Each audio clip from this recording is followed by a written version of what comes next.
그래서 하나님께서 중간에 우리와 같이 살아가는 그 과정에서 이렇게 성령께서 함께 하심으로 인해서 더불어 살아가게 되는 것입니다. 이렇게 그래서 부르시고 중생하며 성화와 경인의 이 모든 과정에서 하나님의 성령께서 함께 하신 겁니다. 태초에 이 온 우주를 창조할 때도 성부와 성자와 성령 삼위 하나님께서 계셨듯이 이제 예수께서 육신으로 오셔서 하나님의 사역을 다 하시고 이제 은혜의 보혜사 성령을 보내주심으로 인해서 그 보혜사 성령과 더불어서 이 세상을 우리는 살아가게 되는 것입니다. 하나님께서는 이 세상을 만들 때에 우리에게 하나님의 형상을 따라 만들었습니다.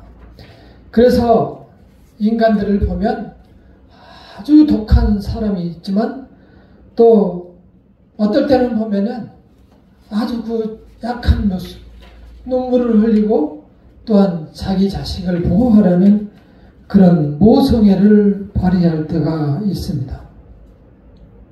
그렇게 또 아름답던 사람이 아주 독하게 직업적으로 사람을 힘들게 하고 괴롭히는 사람들도 이 세상에 버젓이 많이 있습니다. 저한테 핸드폰으로 전화가 낮에 종종 와요.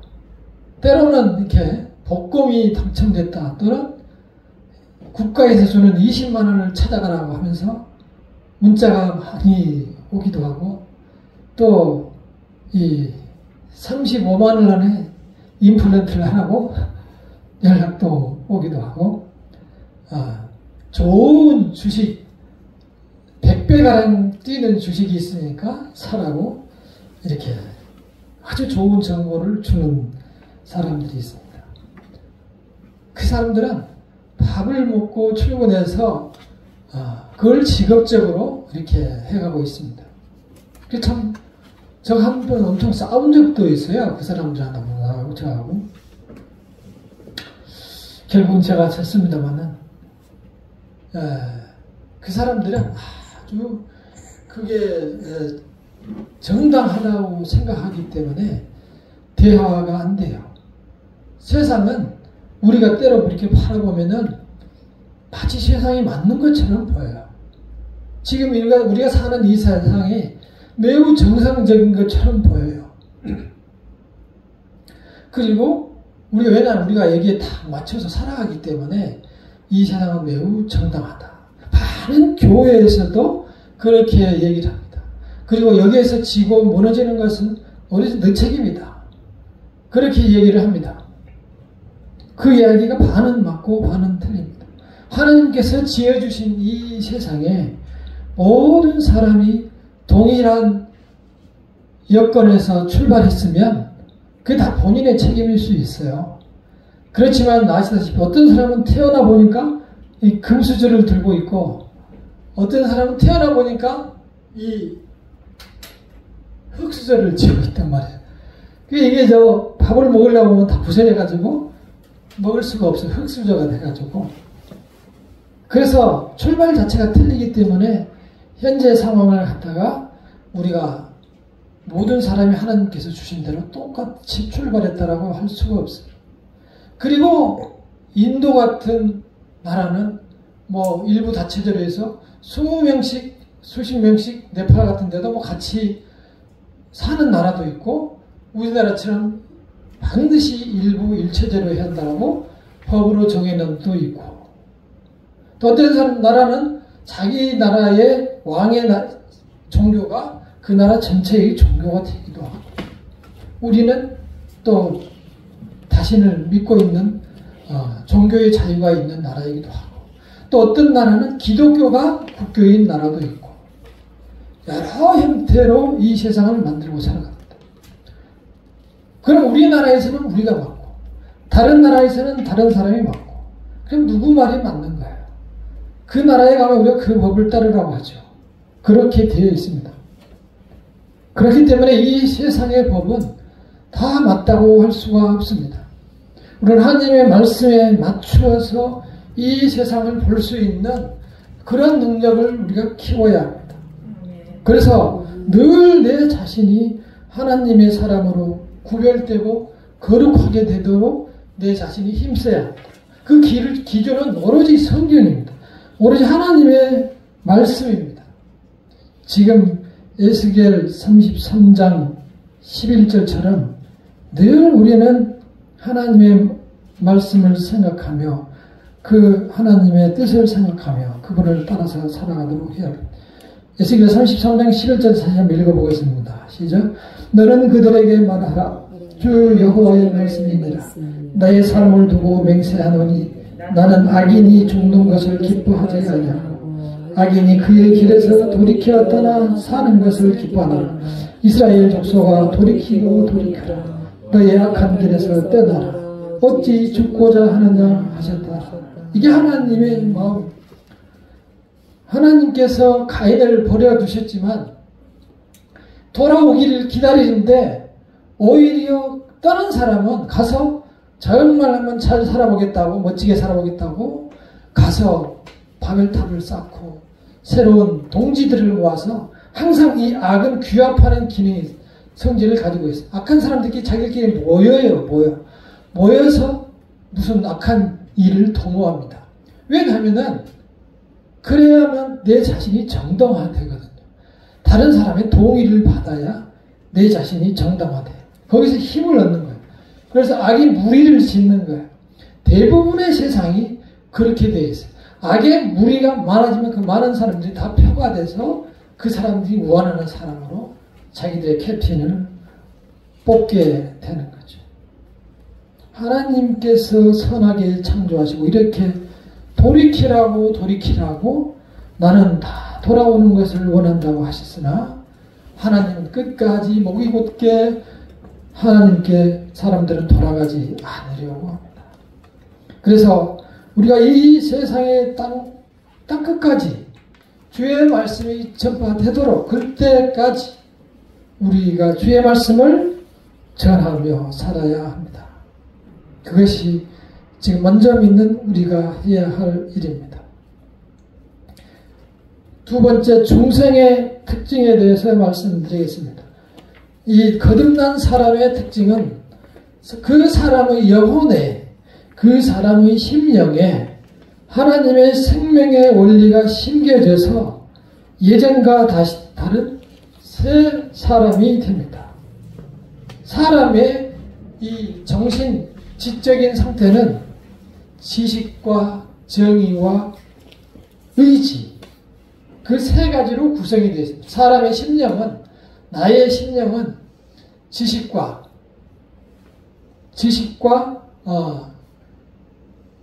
정서와 그 다음에 의지, 이 세 가지로 구성이 되어 있는데 하나님으로 인해서 거듭난 사람은 이 세 가지가 완전히 새롭게 돼서 새롭게 살아가는 사람들입니다. 우리가 종종 주변에 교회를 이제 안 다니다가 또는 불교에서 점쟁이를 하다가 또는 스님으로 하다가 이렇게 교회를 나온 사람들이 있습니다. 그 사람들을 보면은 매우 적극적입니다. 자기가 뭐 점쟁이 할 때 어쩌고저쩌고 이렇게 거짓말도 많이 하고 이렇게 해서 했는데 제가 좀 믿음으로 좀 하나님을 만나가지고 이렇게 열심히 해보겠나라고 처음에는 열심히 와서 봉사도 하고 집사님 이상으로 교회 일도 열심히 일을 하고 봉사하고 그럽니다. 그런데 어느 날 보면은 갑자기 안 나오거나 떠나가고 없습니다. 그런 사람들은 거듭난 사람들이 아닙니다. 다시 말해서 하나님께서 부르셔서 중생된 사람들이 아닌 것입니다.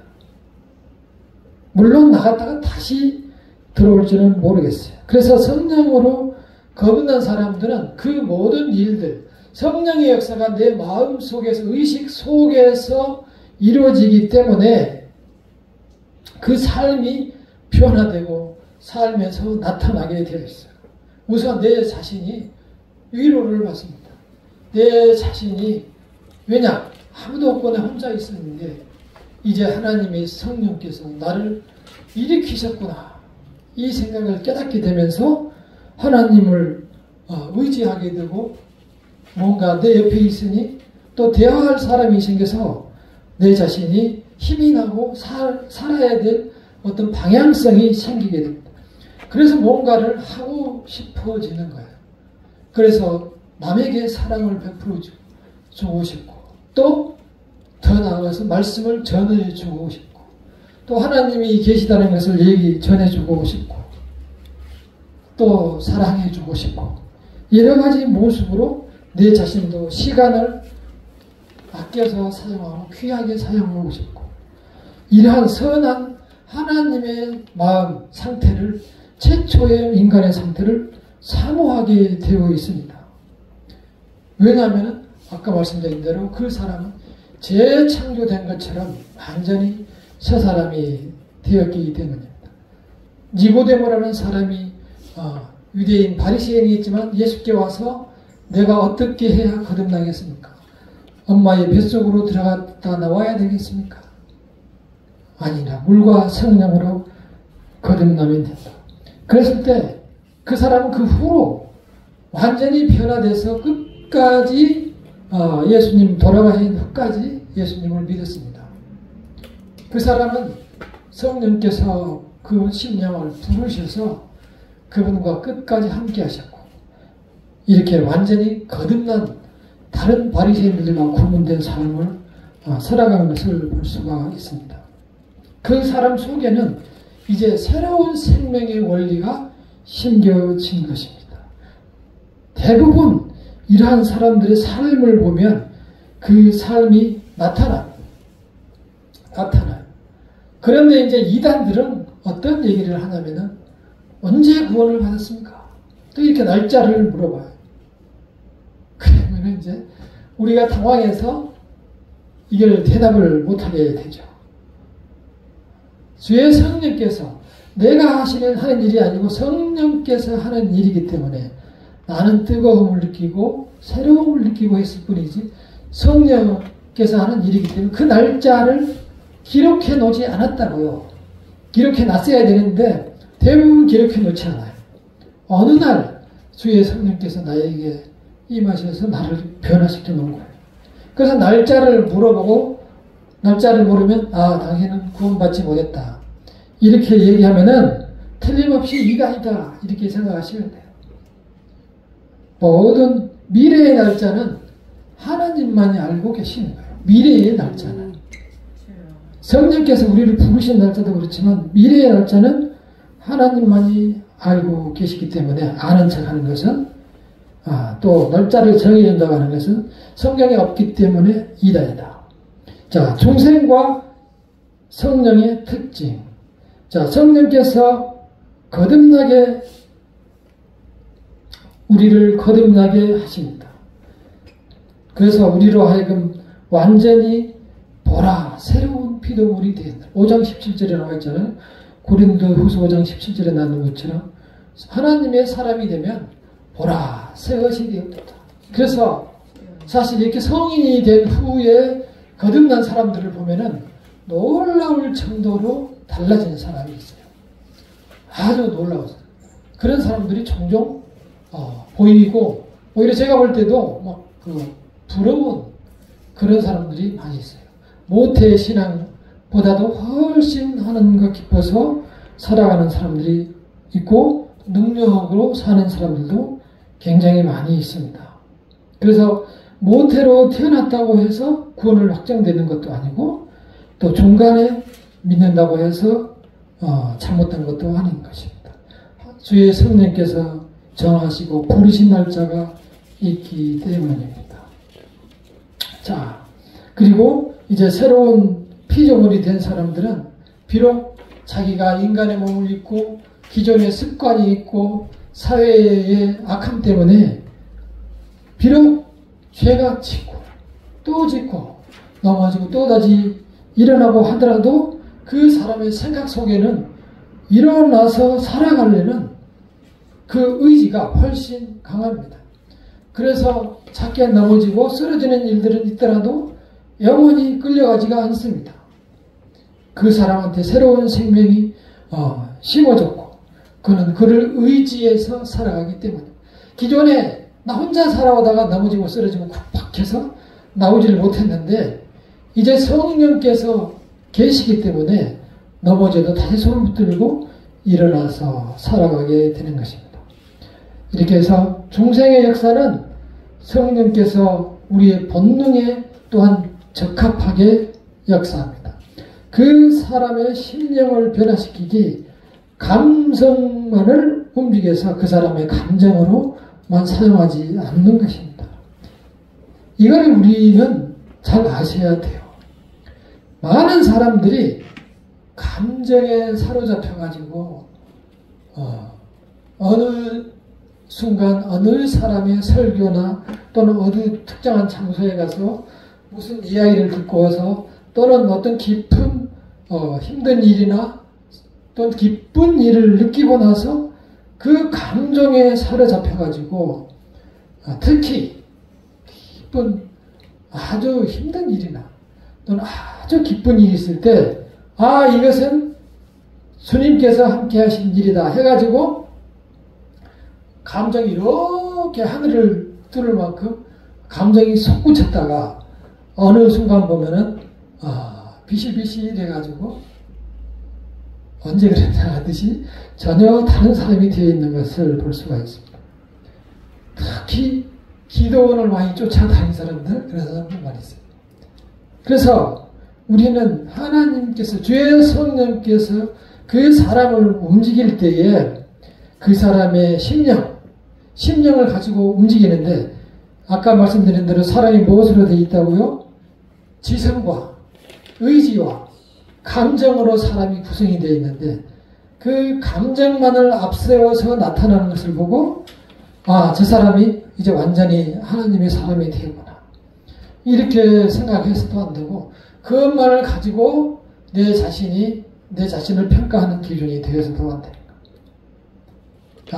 그래서 그 감정이 푹 땅에 꺼지면은 이거 오늘 또 기도를 좀 가야 되겠다 해가지고 또 기도 가가지고 이제 막 박수를 좀 치고 이렇게 하고 오면은 좀 살아난 기분이 나고 또 어느 요일을 그래서 가면은 이게 박수를 이렇게 막 치는 데도 있고 유튜브에서 보면은 난리를 이렇게 치는 데가 많이 있어요.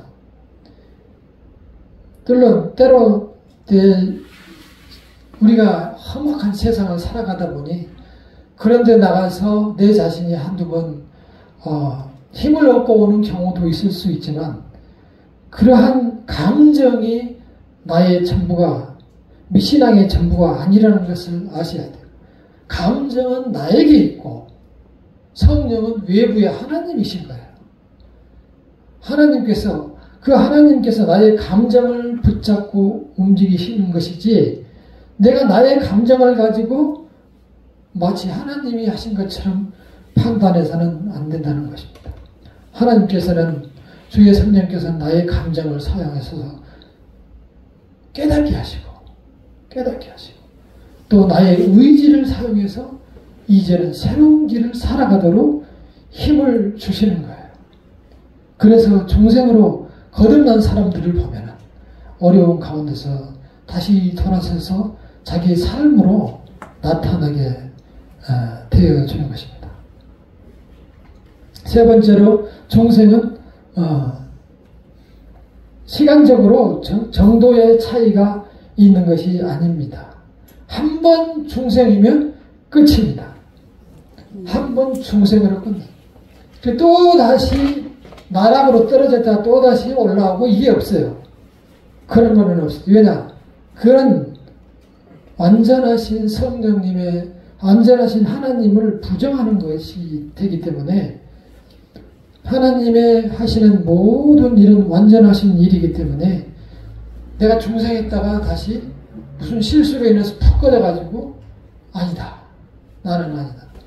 이렇게 이제 하는 사람들을 보고 또 밖에 있는 사람도 그렇게 평가를 하는 경우도 많이 있는데 중생이라는 경우는 한 번 거듭나면 그것이 끝이고 과거의 많은 죄와 실수를 보면더라도, 또한 현재로 내가 죄 중에서 힘들더라도, 또한 그 사람의 미래를 향해서도 그 사람이 죽었던 죄에서 다시 성령의 부르심으로 완전히 새 사람이, 새로운 영혼이 나한테 심겨졌기 때문에 그 사람은 하나님의 사람이 되어 있는 것입니다. 그래서 겉으로 표현하기는 여러 가지 모양이 있어요. 우리가 사도 바울 같은 경우를 보셔도 처음에는 믿는 자들을 구박하고 구속하고 또한 괴롭히고 힘들게 하는, 때로는 죽이는 사람이었지만 거듭난 후로는 수많은 사람들을 하나님께로 영혼을 인도하는 사람이 되었습니다. 우리 자신도 마찬가지. 하나님을 알기 전에는 수많은 범죄 속에서 살았지만 이제는 우리가 죄가 죄인 것을 알고 또 하나님을 두려워할 줄 알고 하나님께로 나아가도록 노력하며 우리는 살아가고 있는 것입니다. 네 번째는 중생은 세례에 의해서 그 효력이 발생하는 것이 아닙니다. 종종 카톨릭이나 루터파 등에서는 반드시 세례를 받아야 중생한다, 거듭난 사람이다, 이렇게 얘기를 합니다. 그래서 카톨릭에서는 세례를 할 때, 세례를 하고 성찬을 이렇게 할 때, 성찬하면 물과 떡을 이렇게 나눠주는데 그 포도주를 마시고 떡을 마실 때 그 포도주는 하나님 예수님의 피를 마시고 그 떡은 예수님의 살을 먹는다. 그 순간에 실제로 그렇게 된다고 주장하는 것이 가톨릭. 그러니까 우리가 세례 성찬할 때 보면은 떡과 잔을 나누는데 그 순간에 실제로 예수님이 그 피와 그 살을 주신 것이다. 이렇게 이제 주장하는 것이 이제 가톨릭. 그런 면에서 우리와는 완전히 다르죠. 우리는 하나의 모형이라고 그때의 그 일을 주께서 우리에게 마지막으로 살과 피를 주신 것을 기념하여 하는 것이 우리의 성찬과 세례입니다. 수많은 경우에 세례와 또 세례받지 않는 사람들이 구원을 받는 경우를 볼 수 있습니다. 우리 교리에서는 세례를 반드시 구원의 조건으로 따지지 않습니다. 세례를 받을 수도 있고 세례를 받지 않고 구원을 받을 수도 있습니다. 성경에 그런 경우가 많이 있습니다. 예를 들어서 마술사 시몬의 같은 경우는 빌립에게 세례를 받았는데도 불구하고 결국은 그 마술사 노릇은 계속해서 중생하지 못하는 삶을 살아가는 것을 볼 수 있습니다. 아까 제가 그 점쟁이를 얘기를 했죠. 그런 사람들처럼 한번 교회를 나왔다가도 그 사람이 다시 무슨 신내림이 있다고 해서 세상으로 돌아가는 것을 볼 수가 있습니다. 그 사람들이 와서 비록 세례를 받았다고 하더라도 하나님의 부르신 사람이 아니면 구원을 받지 못하는 거예요. 군대에 가면은 맨 먼저 일주일 훈련을 받고 주말이면 이제 종교 행사를 해서 기독교에서 줄 서고 가톨릭 줄 서고 불교 이렇게 줄을 서죠. 그게 이제 군종들이라고 있습니다. 한 명씩 군종들이 이제 맨 앞에 서가지고 인원보고를 하고 이렇게 탁탁 이렇게 해가지고 줄 세워서 이제 가게 되죠. 가는데 군종들이 되죠. 이번 주에 가면은 교회에 가면은 빵하고 우유를 하나씩 준다고 하면은 기독교 줄이 많고 그 다음에 불교 줄에 이번 주에 빵과 우유를 준다고 하면 불교 줄이 많고 그리고 어느 날 갑자기 그래서 교회를 이제 빵을 줘서 많이 갔더니 가니까 단체로 세례를 줍니다. 이제. 단체로 세례를 주기 때문에 무슨 이렇게 다 안수도 못하고 그냥 한꺼번에 세례식을 거행해서 이렇게 끝내는 경우도 있어요. 여러 가지 모양으로 세례의 형태가 진행되고 있기 때문에 그 세례가 구원의 조건은 되지 않은 것입니다. 중요한 것은 성령께서 그 심령을 새롭게 했느냐에 달려 있습니다. 그래서 또한 다섯 번째, 중생과 삶의 개혁은 같은 것이 아니다. 우리가 중생을 했다고 해서 그 사람이 참 저 사람 교회 다닌다고 하더니 여전히 안 되겠네, 이렇게 생각할 수도 있지만 실제 주의 성령께서 한번 새로운 영혼을 심은 사람들은 비록 넘어지고 쓰러질지라도 다시 일어나서 하나님의 말씀대로 살아가려고 끝까지 분투하는 그러한 하나님의 사람이 되는 것입니다. 이제 여섯 번째로, 중생은 열광적인 체험을 동반하는 것이 아니다.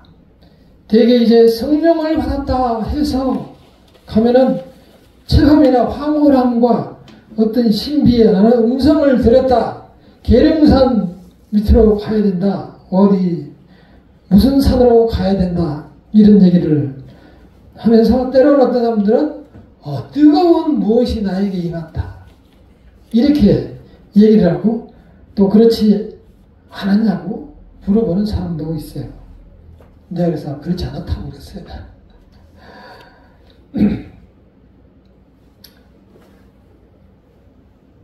예, 요한복음 3장 7, 8절을 한번 찾아볼까요?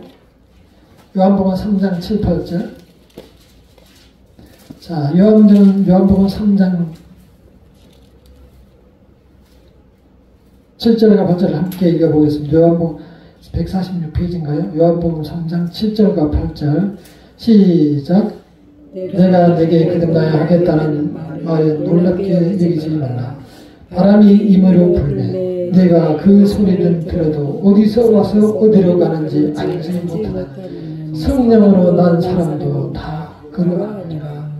바람이 임으로 불매 내가 그 소리는 들어도 어디서 와서 어디로 가는지 알지 못하나니 성령으로 난 사람도 다 그러하니라.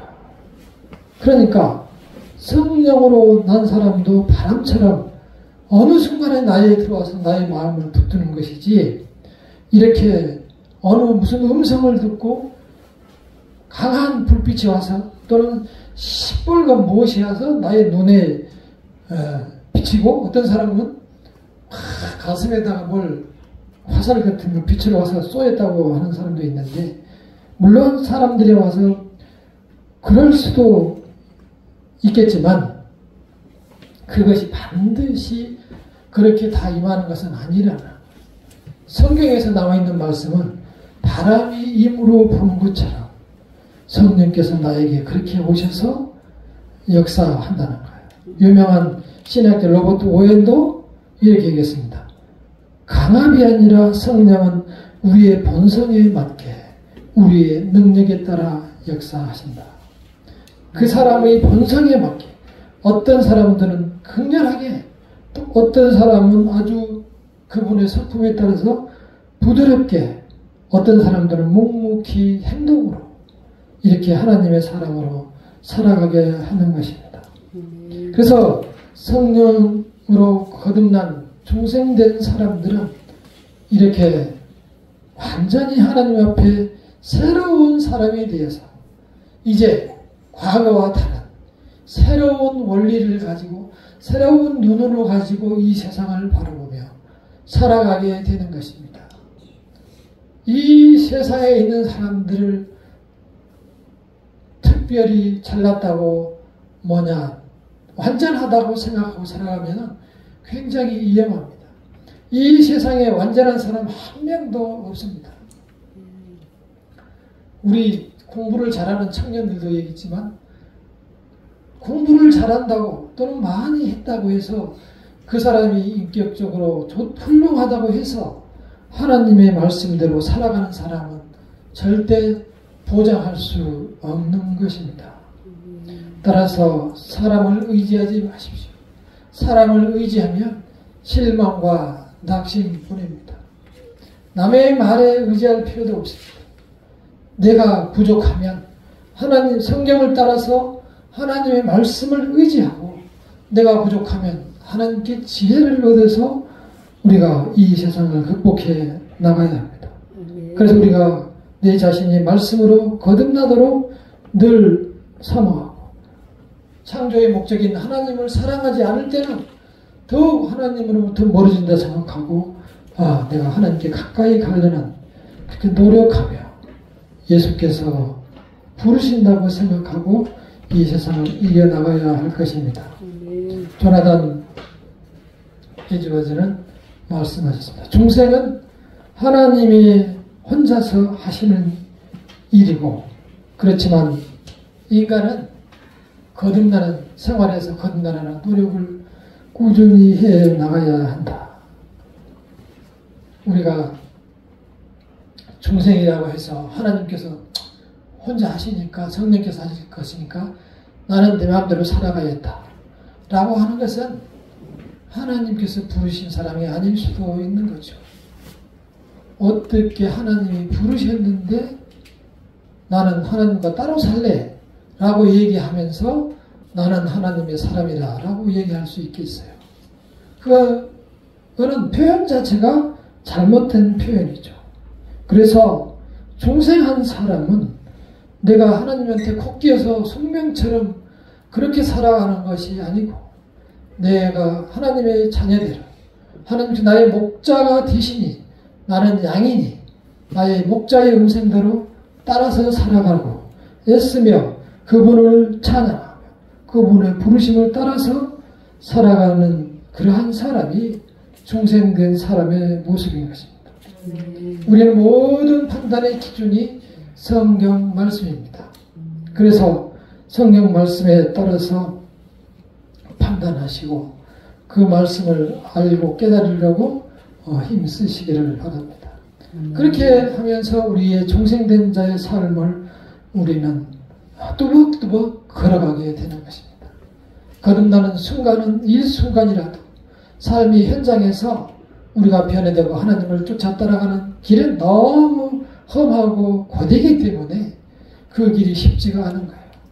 그래서 우리는 분별하는 능력과 거룩하라는 하나님의 명령에 따라서 주님과 더불어 살아가도록 노력하고 힘쓰고 애쓰는 성도님들이 되시기를 간절히 기도합니다. 함께